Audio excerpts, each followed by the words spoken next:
নমস্কার, আপনারা দেখছেন বুলটির রান্নাঘর। আজকে আমি পনির ভুজিয়া বানাবো। তো প্রথমে কড়াতে তেল দিলাম, সাদা তেল।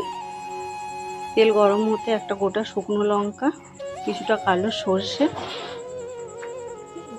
খানিকটা কারি পাতা আর দুটো চেরা কাঁচা লঙ্কা দিলাম।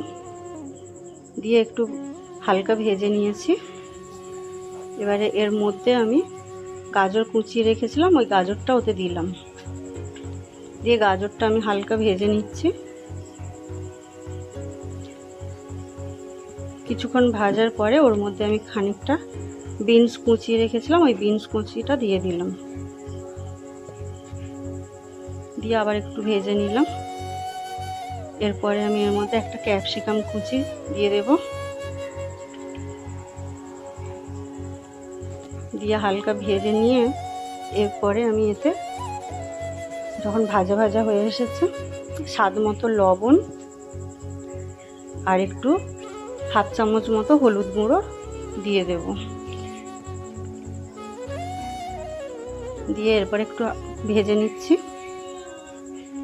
যখন একটু সব ভালোভাবে ভাজা হয়ে গেছে, এরপরে আমি 250 গ্রাম পনির চামচ দিয়ে ছোট ছোট করে আমি কেটে রেখেছি।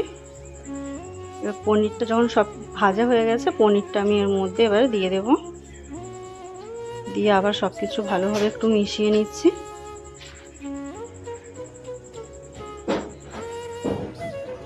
খানিকক্ষণ ভেজে নেওয়ার পরে তৈরি হয়ে গেল পনির ভুজিয়া।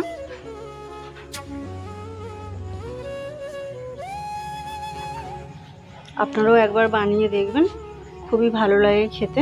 ভালো লাগলে একটা লাইক করবেন আর কমেন্টে আমাকে জানাবেন কেমন হয়েছে।